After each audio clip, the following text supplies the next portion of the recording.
नमस्कार साथियों, मेरा नाम है योगेश्वर और आप देख रहे हैं द पैराडाइज एकेडमी। जैसा कि पिछली वीडियो में हमने पढ़ा था इल्तुतमिश के परिचय के बारे में, और आज हम पढ़ेंगे इल्तुतमिश के शासन में आने वाली कठिनाइयाँ। तो कुछ कठिनाइयाँ जो यहाँ वर्णित हैं उन पर हम आज चर्चा करेंगे। जैसे पहली है तुर्की अमीरों की समस्या। अमीरों की समस्या क्या है? समस्या ये थी कि इल्तुतमिश ने कुतुबुद्दीन ऐबक के जो लड़का था, उसका जो बेटा था आराम शाह, उसको पराजित करके गद्दी हासिल की थी। तो कुछ जो कुतुबुद्दीन ऐबक के समर्थक तुर्की सरदार थे, जो अमीर थे, वो उसके विरोधी हो गए। वो उसको शासन में नहीं देखना चाहते थे, उसको गद्दी पे नहीं बर्दाश्त कर सकते थे। इसलिए वो दिल्ली से बाहर गए और उन्होंने एक गुट बनाया। किसके खिलाफ? इल्तुतमिश के खिलाफ, उसको हटाने के लिए। उसी को हम तुर्की अमीरों की समस्या कहते हैं। ठीक, पहला पॉइंट क्लियर। दूसरा पॉइंट, साम्राज्य विभाजन से उत्पन्न समस्या है। साम्राज्य विभाजन क्या है? ये साम्राज्य विभाजन ये है कि जब गौरी, जो कि मध्य एशिया से था, और उसने भारत पे अपना राज्य साम्राज्य स्थापित किया, यहाँ के प्रदेशों को जीता, लेकिन उसके मरने के बाद जो मध्य एशिया और जो भारत के जो प्रदेश थे वो दोनों ही अलग हो गए। मध्य एशिया का साम्राज्य अलग, और जो मध्य एशिया द्वारा गौरी द्वारा जीता गया था साम्राज्य भारत का, वो अलग हो गया। तो वो साम्राज्य विभाजन कहलाता है। क्या कहता है? साम्राज्य विभाजन। अब समस्या क्या उत्पन्न हुई? समस्या ये उत्पन्न हुई कि गौरी के मरने के बाद एल्दौज एल्दौज नाम का एक व्यक्ति, एल्दौज एल्दौज एल्दौज नाम का व्यक्ति वहां की गद्दी पे बैठा हुआ था। वो मानता था कि जो भारतीय प्रदेश हैं जिनको गौरी ने जीता है, वो हमारे ही हैं।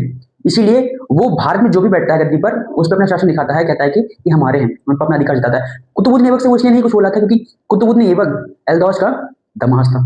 ठीक है, लेकिन इल्तुतमिश से उसका कोई सीधा संबंध नहीं था, इसलिए वहां पे उसने अपना विरोध जताया। ठीक है, तो पहली चीज तो एल्दौज हो गया। दूसरा कुबाचा। कुबाचा ये कौन है? ये दोनों ही गौरी के गुलाम हैं। गौरी के मरने के बाद उसका जो मध्य एशिया का साम्राज्य है वो एल्दौस को मिला, और जो भारत का साम्राज्य है वो किसको मिला था? कुतुबुद्दीन ऐबक को। ठीक है, और ये गुलाम है, ये भी गुलाम है। इसको कौन सा हिस्सा मिला था? इसको मिला था पंजाब सिंध का जो प्रदेश है अफगानिस्तान का, वो इसको क्षेत्र मिला था। वहां पे इसने कब्जा कर लिया था। भारत मध्य एशिया से इसको भगा दिया गया था, कुबाचा को। इसने भारत भी नहीं आ सकता था क्योंकि यहाँ पर कुतुबुद्दीन ऐबक था। तो इसने जो सिंधु और अफगानिस्तान का प्रदेश है, पाकिस्तान का जो प्रदेश है, वहां पर इसने कब्जा कर लिया था, वहां पे ये रह रहा था।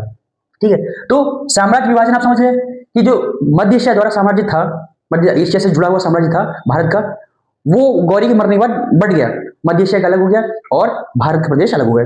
तो उस समस्या उत्पन्न हो गई कि ये साम्राज्य ये दोनों लेना चाहते हैं। समझ रहे? दावेदार बढ़ गया उसके, ये समस्या थी। उसका बंगाल की समस्या। बंगाल को जीतना बहुत ही मुश्किल पड़ा गौरी के लिए भी। गौरी तो उस क्षेत्र तक पहुंच नहीं पाया, लेकिन कुतुबुद्दीन ऐबक के लिए मुश्किल था।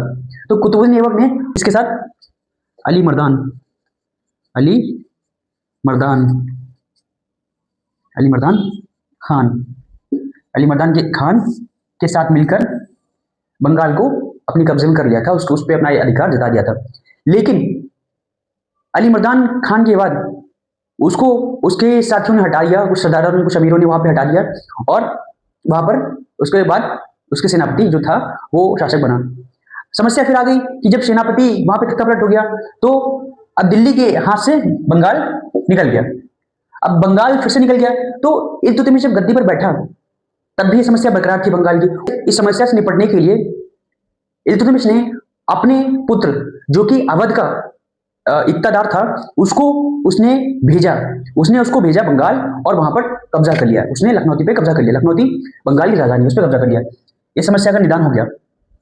राजपूतों का विद्रोह कुतुबुद्दीन ऐबक के समय से ही था। जब गौरी की मृत्यु हो गई तो कुतुबुद्दीन ऐबक के समय पर ही कई सारे राज्य, जैसे राजस्थान, मालवा और दोआब, इन क्षेत्रों में हिंदू जो राजा थे, वो तुर्की जो शासन था उसके खिलाफ हो गए थे, और उसके जो क्षेत्र थे, विजित क्षेत्र, उनको छीन रहे थे, वहां पे विद्रोह कर रहे थे, वहां पे कब्जे कर रहे थे अपने। ये समस्या चल रही थी राजपूतों की। तो उनसे निपटने के लिए कुतुबुद्दीन ऐबक ने तो कुछ नहीं किया, लेकिन इल्तुतमिश ने उसको जो विरोध की नीति होती है, आक्रामक नीति होती है, वो अपनाई, और लगभग कई सारे क्षेत्र जैसे बनारस, कन्नौज और फर्रुखाबाद, इन क्षेत्रों पर अपने दुआब ने कब्जा कर लिया, और राजस्थान के कई क्षेत्रों पर जिनको हिंदू शासकों ने छीन लिया था, उनको वापस ले लिया। मंगोल आक्रमण का भय। मंगोल मध्य एशिया के जनजातियों, जो जनजातियां थी कई सारी वहां पर, उनको एकत्रित किया चंगेज खान ने। किसने? चंगेज खान। आपने इसका नाम सुना होगा, चंगेज खान। चंगेज चंगेज खान, इसने नेतृत्व किया और लोगों को, जो वहां की जनजातियां थी मध्य एशिया की, उनको एकजुट किया और अपने नेतृत्व में एक आक्रामक फौज तैयार कर दी। ये जिस भी साम्राज्य की ओर बढ़ता था तो उस साम्राज्य को तहस नहस कर देता था। तो मध्य एशिया में एक साम्राज्य था, ख्वारिज्म का साम्राज्य, ख्वारिज्म।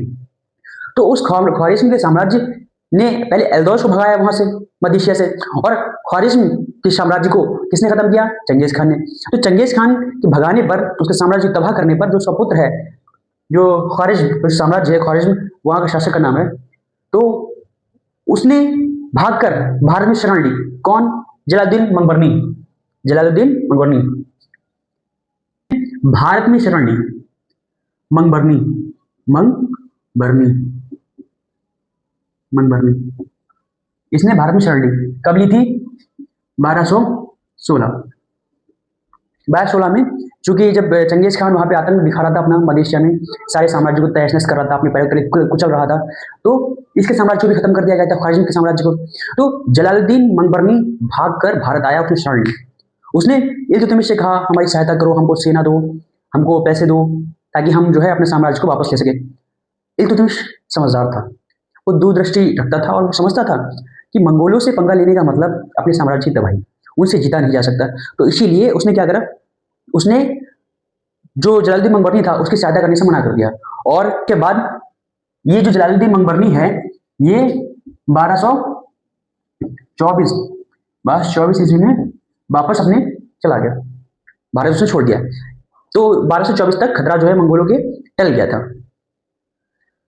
ये राजपूतों की समस्या, मंगोलों का आक्रमण कब है ये। अब राज्य में आंतरिक समस्याएं। आंतरिक समस्या क्या है? पहली तो आंतरिक समस्या में ये भी आती है, लेकिन एक और समस्या है आंतरिक, कि जब कुतुबुद्दीन ऐबक शासन कर रहा था तो उसने कठोर नीति का पालन नहीं किया। उसके साथ ही साथ हुआ क्या? हुआ ये कि जो साम्राज्य था वो मजबूत नहीं हो पाया। तो इल्तुतमिश जब गद्दी पर बैठा तो साम्राज्य अंदर से ही कमजोर था, खोखला था, इसलिए उसे सेना के बलबूते पर, पावर, शक्ति के बल पर बस उसको रोक के रखा गया, मजबूत रखा गया, वरना उसको बिखरते देर ना थी। अगर शक्ति शिथिल होती तो साम्राज्य बिखरने में देर ना लगती। इसीलिए इसे ही कहा जाता है राज्य में आंतरिक समस्या। आंतरिक समस्या ये ना कि राज्य मजबूत नहीं है, शिथिल है, सेना के बल पर, शक्ति के बल पर हम उसको जोड़े हुए हैं, वरना बिखर जाएगा। ठीक है। ये तुर्की अमीरों की समस्या जो थी उसको मैंने आपको बताया था कि बाहर जाकर वो इल्तुतमिश के खिलाफ गुट बना रहे थे, तो उनका विद्रोह को तो उसने दबा दिया था, लेकिन दोबारा कभी विद्रोह ना करें तो उस विद्रोह को रोकने के लिए इल्तुतमिश ने एक गुट बनाया अपना। जैसे गुट तो बन नहीं थे, तुम नहीं बनाओगे तो लोग तुम्हारे खिलाफ बना लेंगे, इसलिए इल्तुतमिश ने एक गुट बना दिया। क्या बना दिया? तुर्कान तुर्कान ए चहलगानी। तुर्कान ए चहलगानी, ये उसने एक सरदारों का, तुर्की सरदारों का एक ग्रुप बना दिया। ठीक है। इसमें कितने सरदार थे? लगभग 40। ये 40 सरदार ग्रुप था, 40 अमीरों 40 अमीरों का गुट, संगठन कह सकते हैं हम, संगठन 40 अमीरों का संगठन, ये इसने बनाया था। और ये तब तक इसने शासन को मजबूती दी, इससे अमीरों पर नियंत्रण रहा इस गुट के जरिए, इस संगठन के जरिए। लेकिन इल्तुतमिश का मरने के बाद यही सबसे बड़ी कमजोरी साबित हुई, इसी के जरिए जो इल्तुतमिश का साम्राज्य है वो समाप्त हो गया। ठीक है। चलिए इसके आगे इसके उत्तराधिकारियों के बारे में हम आगे चर्चा करेंगे। ठीक है।